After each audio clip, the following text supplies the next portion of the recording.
Hello दोस्तों, next time पर आपका स्वागत है। आज है 7 अगस्त 2020। आज के अंतर्गत के हम वही क्वेश्चनों को जानेंगे जो एग्जाम पर्सपेक्टिव से काफ़ी इंपॉर्टेंट है।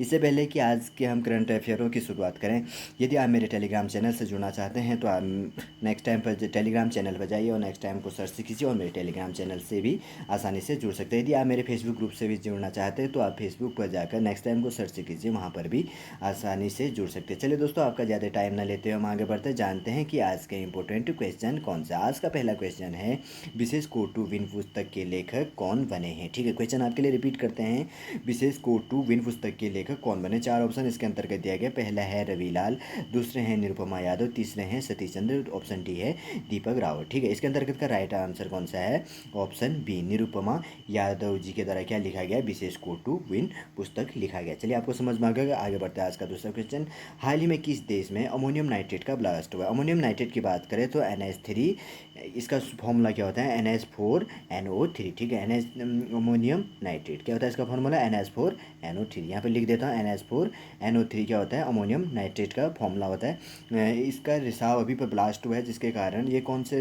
देश पर हुआ है। 4 ऑप्शन इसके अंतर्गत दिए गए। पहला ऑप्शन है अमेरिका, दूसरा है चाइना, तीसरा है लेबनान, ऑप्शन डी है पाकिस्तान। ठीक है, इसके अंतर्गत का राइट आंसर कौन सा है, ऑप्शन सी लेबनान की कैपिटल बेरूत होगी। बेरूत पर क्या हो गया, अभी अमोनियम नाइट्रेट का ब्लास्ट हो गया। इसका मुख्य कारण क्या है कि कौन से जगह पर हुआ है, ये रहा लेबनान। ये देखिए, ये रहा लेबनान। लेबनान की कैपिटल क्या है, बेरूत है। यहाँ पर क्या है, जो बेरूट पोर्ट सिलोस है। ठीक है, इस पोर्ट के अंतर्गत क्या हुआ, अमोनियम नाइट्रेट का रिसाव हुआ है। ठीक है, और इसका मुख्य कारण क्या है, रिसाव होने के बाद इसकी थोड़ी सी बेसिक हिस्ट्री जान लेते हैं। 2013 के अंतर्गत क्या हुआ था कि यहाँ पर से जॉर्जिया से मोजम्बिया को एक शिप जा रही थी। शिप में कुछ टेक्निकल प्रॉब्लम होने के कारण यहाँ पर रुक गया। जब उसकी जांच की गई और उसके अंतर्गत क्या किया गया, जांच किया गया कि आखिर ये लेकर क्या जा रही है, तो इसके अंतर्गत 2750 किया गया ट्रिलियन अमोनियम नाइट्रेट पाया गया। जब इसके डॉक्यूमेंट की जांच की गई तो डॉक्यूमेंट इनके पास न होने के कारण इनको आगे बढ़ने नहीं दिया गया और इसको जब्त कर दिया गया, जिसके कारण इन्होंने क्या, बेरूत ने क्या किया कि इनके पास यहाँ पर खाली जगह और स्टोरेज क्षमता होने के कारण इन्होंने यहाँ पर स्टोर करने का निर्णय लिया। लेकिन हाल ही में इसका क्या हो गया, इस पर ब्लास्ट हो गया, जिसके कारण यहाँ काफ़ी अत्यधिक मात्रा में लॉस हो गया। ये देखिए, जब ब्लास्ट के टाइम का ऐसा है, जब ब्लास्ट हो गया था तो तब उसके टाइम का देखिए किस प्रकार से इसका लॉस हो गया। ठीक है, अमोनियम नाइट्रेट का उपयोग मुख्य रूप से कहे तो उर्वरक बनाने में तथा इसमें अन्य केमिकल मिलाकर क्या किया जाता है, विस्फोटक बनाने में इसका उपयोग किया जाता है। ठीक है, चलिए आगे बढ़ते जानते हैं आगे क्वेश्चन, भारत का पहला राज्य कौन सा जिसने की हाल में 3 राजधानी बन गई है। ठीक है, भारत का वो कौन सा राज्य है जिसका हाल ही में 3 राजधानी बन गई। भारत का पहला राज्य ऐसा जिसकी 3 राजधानी बनी है। ऑप्शन ए है हैदराबाद, ऑप्शन बी है आंध्र प्रदेश, ऑप्शन सी है उत्तर प्रदेश, ऑप्शन डी है राजस्थान। ठीक है, इसके अंतर्गत का हमारा राइट आंसर क्या है, ऑप्शन बी। ठीक है, आंध्र प्रदेश। ठीक है, आंध्र प्रदेश हो गया। आंध्र प्रदेश की 3 नई कैपिटल बनी है। तो पहला कैपिटल क्या है, विशाखापट्टनम, और दूसरा क्या है कुरनूल, और तीसरा क्या है अमरावती। अगर विशाखापट्टनम की बात करें तो ये क्या बना है, एग्जीक्यूटिव। ठीक है, एग्जीक्यूटिव बना है। और कुरनूल के अंतर्गत क्या है, हाई कोर्ट संबंधी जो भी होंगे वो चलेंगे। और अमरावती के अंदर क्या है, लेजिस्लेटिव काउंसलिंग है। ठीक है, चलिए आपको समझ में आ गया होगा। ये देखिए, मैं मैप पे भी दिखा देता हूँ। ये रहा आंध्र प्रदेश। ठीक है, आंध्र प्रदेश की कैपिटल कितनी बनी है, 3 बनी है। ठीक है, चलिए आपको समझ में आ गया। आगे बढ़ते हैं। नेशनल एजुकेशन पॉलिसी 2020 में किस विदेशी भाषा को भारत में अपनी लिस्ट से हटा दिया गया। ठीक है, भारत में अपनी लिस्ट से हटा दिया गया, वो लैंग्वेज कौन सी है। ठीक है, पहला ऑप्शन है अमेरिका, दूसरा है रसिया, तीसरा है उर्दू, चौथा है चाइना। तो इसके अंतर्गत कौन से लैंग्वेज को हटा दिया गया है, ऑप्शन डी। ठीक है, ऑप्शन डी क्या है, चाइनीज़ लैंग्वेज को इसके अंतर्गत से हटा दिया गया। ठीक है, चलिए आपको समझ में आ गया। आगे बढ़ते हैं। हाल ही में टिकटॉक ने अपना पहला डाटा सेंटर कौन सी जगह पर खोलने की घोषणा की है। ठीक है, क्या किया कि टिकटॉक ने काफ़ी अधिक प्रॉब्लम होने के कारण अब स्टोरेज इनके अंतर्गत यह हुआ था कि जहाँ जब ये क्या है, टिकटॉक किसकी कंपनी है, बाइडांसी की कंपनी है।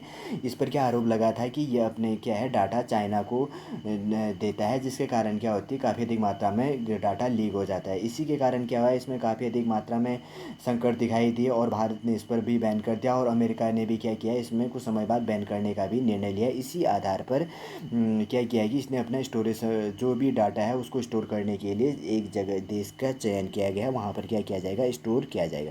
ठीक है, 4 ऑप्शन इसके अंतर्गत है। पहला अमेरिका, दूसरा चाइना, तीसरा आयरलैंड, चौथा क्या है कनाडा। तो इन्होंने क्या किया है, ऑप्शन सी इसका क्या है राइट आंसर। ऑप्शन सी क्या है, आयरलैंड। आयरलैंड कैपिटल कहाँ पे स्थित है, डबलिन पर स्थित है। ये रहे यूरोपियन कॉन्टिनेंट के अंतर्गत पे यहाँ पर है आयरलैंड। आयरलैंड की कैपिटल क्या है, डबलिन। यहाँ पर क्या बनाया जाएगा, डाटा स्टोरेज। इससे कि इनका इन्होंने कहा कि इसके अंतर्गत क्या कहा कि इससे अत्यधिक मात्रा में क्या होगा, जॉब प्रोवाइड कर सकेंगे। ठीक है, चलिए आगे बढ़ते हैं। आगे का क्वेश्चन, हाल ही में ऋण प्रदान करने वाले पेटीएम, ठीक, ऋण प्रदान करने वाले पेटीएम कंपनी ने अपने सीईओ को किससे नियुक्ति किया है। पेटीएम कंपनी है, पे टू मनी होता है इसका फुल फॉर्म, और ये किसके द्वारा बनाया गया, विजय शेखर शर्मा जी के द्वारा हाल ही में बनाया गया। सीईओ का फुल फॉर्म होता है चीफ एग्जीक्यूटिव ऑफिसर, और वो कौन सा ऋण प्रदान करने वाली अलग से कंपनी है, तो उसके सीईओ किसे बनाया गया। पहला ऑप्शन है रवि सिंह, दूसरा है भावेश गुप्ता, ऑप्शन सी है वरुण श्रीधर, ऑप्शन डी है उदित कुमार। तो इसके अंतर्गत का राइट आंसर क्या है, हमारा ऑप्शन क्या है, राइट आंसर क्या है, पेटीएम ने क्या किया गया है, ऑप्शन बी। ठीक है, भावेश गुप्ता जी को क्या किया गया है, इन्होंने अपने चीफ एग्जीक्यूटिव ऑफिसर बनाया गया। ये रहे भावेश गुप्ता जी, ये रहे, ठीक है, कौन है, ये रहे भावेश गुप्ता जी। ठीक है, इन्हें क्या बनाया गया है, इसके अंतर्गत के चीफ एग्जीक्यूटिव ऑफिसर बनाया गया है। अगर पेटीएम की बात करें तो पेटीएम कौन से 197 पेरेंट कंपनी है। ठीक है, काफ़ी इंपॉर्टेंट है, ये काफ़ी अधिक मात्रा में पूछ लेता है। तो ये पेटीएम कौन सी कंपनी है, 197 पेरेंट कंपनी भी है। ठीक है, चलिए आगे बढ़ते हैं। हाल ही में जम्मू कश्मीर के नए उपराज्यपाल किसे नियुक्ति किए गए हैं। ठीक है, जम्मू कश्मीर के उपराज्यपाल किसे नियुक्ति किए हैं, चार ऑप्शन इसके अंतर्गत दिया गया। पहला है गिरीश चंद्र मुर्मू, दूसरे हैं बेबी रानी मौर्य, तीसरे हैं मनोज सिन्हा, ऑप्शन डी है रवीश कुमार। ठीक है, इसके अंतर्गत का राइट आंसर है हमारा मनोज सिन्हा। मनोज सिन्हा जी, ये रहे मनोज सिन्हा जी, इनको क्या किया गया, जम्मू कश्मीर के उपराज्यपाल नियुक्त किए गए हैं। ठीक है, इन्होंने किसके जगह ली है, गिरीश चंद्र मुर्मू जी की जगह लिया गया। ठीक है, ये रहा हमारा प्यारा भारत। इसके अंतर्गत क्या है, जम्मू कश्मीर यहाँ पर ये हो गया। तो यहाँ के क्या बने हैं, उप गवर्नर बने हैं। ठीक है, चलिए आपको समझ में आ गया। आगे बढ़ते हैं, आगे का क्वेश्चन, हाल ही में सेबी के नए चेयरमैन किसे नियुक्ति किया। हाल ही में सेबी ने अपने सॉरी ये क्या किया गया है, इसके अंतर्गत उनके कार्यभार को आगे बढ़ाया गया है, उनका नाम क्या है। ठीक है, ये पूछना है, थोड़ा सा इसमें क्वेश्चन में प्रॉब्लम हो गया। ठीक है, इसका क्वेश्चन ये होगा कि हाल ही में सेबी के नए चेयरमैन की जो कार्य अवधि है उसको बढ़ा दिया गया है, उनका नाम क्या है। ठीक, पहला ऑप्शन है अजय त्यागी, ऑप्शन बी है उदित कुमार, ऑप्शन सी है गिरीश चंद्र, ऑप्शन डी है उर्जित पटेल। ठीक है, इसके अंतर्गत का राइट आंसर क्या है, ऑप्शन ए। ऑप्शन ए क्या है, अजय त्यागी। अजय त्यागी जी क्या हैं, सेबी के नए चेयरमैन का इनका कार्यभार 2022 तक बढ़ा दिया गया। ठीक है, अगर सेबी की बात करें तो सेबी काम क्या करता है, जो स्टॉक मार्केट संबंधित सारे काम क्या करता है, सेबी ही देखता है। इससे पहले कि हम इसके बारे में जानें, पहले अजय त्यागी जी को मैं आपको बता दें। ये रहे अजय त्यागी जी, इनके कार्यभार को क्या किया गया, बढ़ाया गया है। ठीक है, जो जैसे कि हमने कहा कि सेबी क्या करता है कि स्टॉक मार्केट संबंधित सारे कामों को इसके अंतर्गत ही दिखाई देता है, देखता है। और इसका मुख्य क्या है कि इसके अंतर्गत 500 से भी अधिक कर्मचारी काम करते हैं। ठीक है, 525 से प्लस पे कर्मचारी इसके अंतर्गत काम करते हैं। इसके हेडक्वार्टर क्या है, महाराष्ट्र की कैपिटल मुंबई के अंतर्गत है। ठीक है, चलिए आपको समझ में आ गया। आगे बढ़ते हैं, आगे का क्वेश्चन, स्वच्छ भारत क्रांति पुस्तक का विमोचन किसके द्वारा किया गया। ठीक है, स्वच्छ भारत क्रांति पुस्तक का विमोचन किसके द्वारा किया गया। ऑप्शन ए है स्मृति ईरानी, ऑप्शन बी है गजेंद्र सिंह शेखावत, ऑप्शन सी है नरेंद्र मोदी, ऑप्शन डी है राजनाथ सिंह। ठीक है, स्वच्छ भारत क्रांति पुस्तक का विमोचन किसके द्वारा किया गया है, तो इसका विमोचन किसके द्वारा किया गया, स्मृति ईरानी और गजेंद्र सिंह शेखावत जी द्वारा, इन दोनों के द्वारा किया गया है। ठीक है, इसके अंतर्गत की बात करें तो इसको क्या किया गया है, द स्वच्छ भारत रिवॉल्यूशनर का क्या किया गया है, इसको हिंदी अनुवाद करके क्या बनाया गया, स्वच्छ भारत क्रांति। ठीक है, द स्वच्छ भारत रिवॉल्यूशनर जो है वो उसका जो किसका इसका संपादकीय की बात करें तो किसके द्वारा किया गया है, परमेश्वर अय्यर के द्वारा। किसके द्वारा, परमेश्वर अय्यर के द्वारा इसको क्या किया गया, संपादित किया गया है। ठीक, चलिए आगे बढ़ते हैं, आपको समझ में आ गया होगा आगे का क्वेश्चन कौन सा है। ठीक है, हाल ही में मशहूर फुटबॉल गोलकीपर इका कैसिलस, ठीक है, काफ़ी इंपॉर्टेंट है, इसको क्या है, मशहूर फुटबॉल गोलकीपर इका कैसिलस सेवानिवृत्ति की घोषणा की है, वह किस देश के रहने वाले हैं। ऑप्शन ए है जॉर्जिया, ऑप्शन बी है पुर्तगाल, ऑप्शन सी है स्पेन, ऑप्शन डी है कनाडा। ठीक है, तो ये कौन से देश के रहने वाले हैं, स्पेन। स्पेन की कैपिटल कहाँ पर स्थित है, मैड्रिड। ठीक है, तो ये रहे, ये कौन है,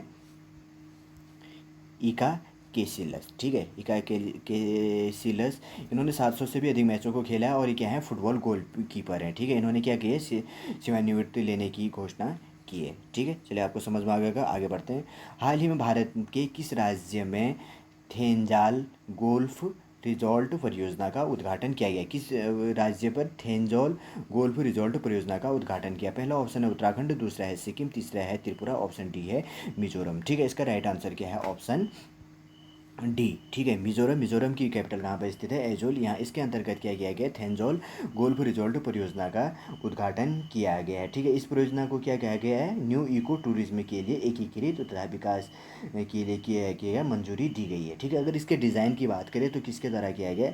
ग्राहम कुक एंड एसोसिएशन। ठीक है, इनके द्वारा इसको डिज़ाइन किया गया, जो क्या है कनाडा की गोल्फ कोर्स आर्किटेक्चर फर्म है। ठीक है, उनके द्वारा इसको डिज़ाइन किया गया है। ठीक, चलिए आपको समझ में आ गया। आगे बढ़ते हैं, आगे का क्वेश्चन काफ़ी इंपॉर्टेंट है। अमेरिका के पहले अश्वेत एयरफोर्स प्रमुख कौन बने? ठीक है, अमेरिका के पहले, सबसे जहाँ पर भी पहले वर्ड जुड़ जाता है वो एग्जाम पर्सपेक्टिव से काफ़ी इंपॉर्टेंट होता है। पहले अश्वेत एयरफोर्स प्रमुख कौन बने? चार ऑप्शन इसके अंतर्गत दिया है। पहला गया Charles Q Brown, option B है डेविड मालपास, ऑप्शन सी है डेविड विलियम, ऑप्शन डी है रोजवेल्ट। तो इसके अंतर्गत का हमारा राइट आंसर क्या है? जो पहले अश्वेत बने हैं उनका नाम क्या है? तो उसका नाम क्या है? Charles Q Brown. Option A इसका राइट आंसर है। ठीक है, कौन है? चार्ल्स क्यू ब्राउन क्या है? पहले अश्वेत एयरफोर्स प्रमुख बने। ये रहा, ये है। ठीक है, कौन हुए? Charles Q brown. ठीक है, चलिए आपको समझ में आ गया। आगे बढ़ते हैं, आगे का क्वेश्चन आज का लास्ट क्वेश्चन है और एग्जाम पर्सपेक्टिव से भी काफ़ी इंपॉर्टेंट है। हाल ही में भारत में कहाँ बगस आवाम मेले का आयोजन किया गया? ठीक है, बगस आवाम मेले का आयोजन किया गया। कौन सा है? बगस आवाम मेले का आयोजन किया गया। पहला ऑप्शन है जम्मू कश्मीर, ऑप्शन बी है मिजोरम, ऑप्शन सी है त्रिपुरा, ऑप्शन डी है केरल। तो किसके अंतर्गत आयोजन किया गया? ऑप्शन ए जम्मू कश्मीर के अंतर्गत बगस आवाम मेले का आयोजन किया गया। ठीक है, धारा 370 हटने के बाद ही क्या ये पहला क्या है इनके द्वारा आयोजित किया गया बगस आवाम मेला है। ठीक है, अभी कितने हो गए? 5 अगस्त को क्या हो गया? ये धारा 370 हटने के कितने हो गए? 1 साल पूरा हो गया। ठीक है, 5 अगस्त के दिन ही क्या है जो हमारा नेशनल फ्लैग है? हमारे नेशनल फ्लैग क्या है? तिरंगा है। तिरंगा तिरंगा को किसके द्वारा डिज़ाइन किया गया था? पेंगली बेकैया जी। उसी दिन क्या होता है? उनका जन्मदिन भी होता है। ठीक है, उसी दिन काफ़ी इंपॉर्टेंट दिन है ये। जम्मू कश्मीर में 370 और धारा ये हटा, और उसी दिन ही भारत में राम मंदिर की आधा भूमि की पूजन का कार्यक्रम किया गया, और उसी दिन क्या था? हमारा नेशनल फ्लैग पेंगली बेकैया जी का भी क्या था? जन्म हुआ था। ठीक है, उम्मीद करूंगा दोस्तों आज का करंट अफेयर आपको अच्छा लगा होगा। यदि आज का करंट अफेयर आपको अच्छा लगे तो लाइक कीजिए, कमेंट कीजिए और मेरे इस चैनल नेक्स्ट टाइम को सब्सक्राइब कीजिए।